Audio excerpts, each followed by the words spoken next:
So we find ourselves here at the farm early March. It's a chilly morning, but it's time to get ready for the return of the purple martins. And this Royal Wing birdhouse that I put up 3 years ago, I leave up all year long. So it's been up in the sun, it's been up in the rain, it's been up in the snow and ice, tremendous winds. It is made of plastic. It isn't exactly cheap, but it's not expensive either.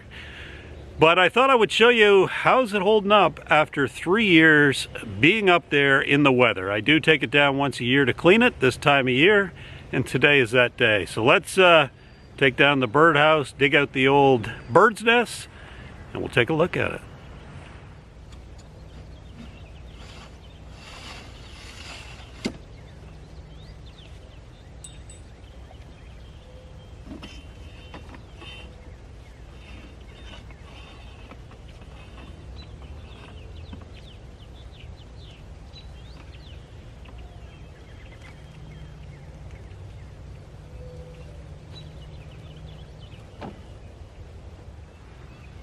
So here it is.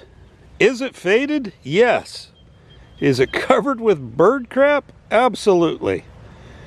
But, well, the other thing is I had lost the little stands that stick out, little plastic stands for the birds to sit on. They blew off in the wind a long time ago, so you may want to crazy glue yours in. But it's holding up pretty well.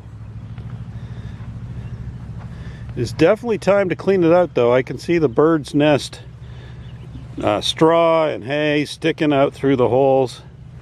So let's go ahead and open it up and clean it out, and then we'll maybe take another closer look at it.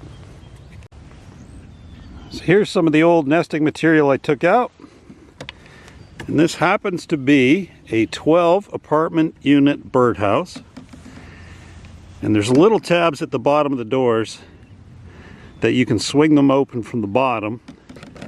That one I already popped back closed. But it's pretty easy to get inside and clean them out. Now I'm obviously not washing it or anything. I'm just taking out the old nest material and give them a fresh start for the season.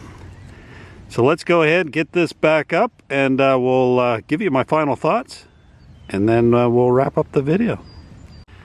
So let's start with a real quick correction. I said this was a 12 unit birdhouse. It's actually a 16. There's 2 at the top on this side and 2 at the top on the other. But to be fair, I don't clean out the top apartments because it'd be a pain to take the roof off. You can be done, but it's a little bit harder than just opening up the swing doors and cleaning out the side ones. So I'll leave those ones the way they are. If they want to use them, they can. I haven't had full occupancy yet. The best I've done was last year, where I had 4 pairs of purple martins. Hopefully that'll be up to 6 this year. So the question remains, what are my thoughts after 3 years of ownership of the Royal Wing Purple Martin house?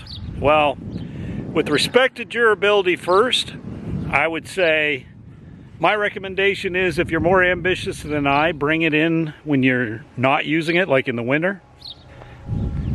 And the reason I say that is there's no reason to expose it to the elements if you don't have to, and it'll probably last longer. That said, this has been up all year for 3 years, regardless of seasons and weather, and it's holding up pretty good. Now for me, the perches, the little bird perches, they didn't stay in very long. They ended up blowing off or getting knocked off by the birds. So if you get one of these, glue in your perches. So on a scale of 1 to 10 on durability, I'm going to give this, at this point, a 9. There's nothing structurally wrong with it. It's holding up really good. It is fading, but that's going to happen, and especially with red. If you got an all white one, obviously there's nothing to fade. I think they also come in white and black, and I believe the black would hold up better than the red color. So I think I paid around $100 for that birdhouse when I got it. So that's, you know, I fully expect I'm going to get at least 3 more years out of it, and that's not a bad deal. And I'm actually contemplating buying a couple more. There's nothing like having a bunch of purple martins around. But anyway, I guess that's going to do it for this episode of Try New Things. If you have any questions about the Royal Wing Birdhouse or any of my other videos, please leave them in the description below. Do me a big solid, give it a thumbs up on this video if you haven't already. Also, hit the subscribe button so you don't miss any of my future videos. I certainly appreciate you all hanging around to the very end, so until the next video, bye-bye.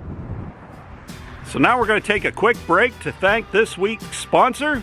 And this week's sponsor, like every week's sponsor, is me, Chris Gladstone with TNT Try New Things, where I have started a new website link partnering with Buy Me a Coffee as an opportunity for you to check out some of the items I have for sale that you have probably watched the videos on me making. It's also an opportunity to sponsor the channel directly, either through buying me a coffee, or, if you're feeling particularly generous, signing up for an annual membership. With that, I'm going to go back to the video.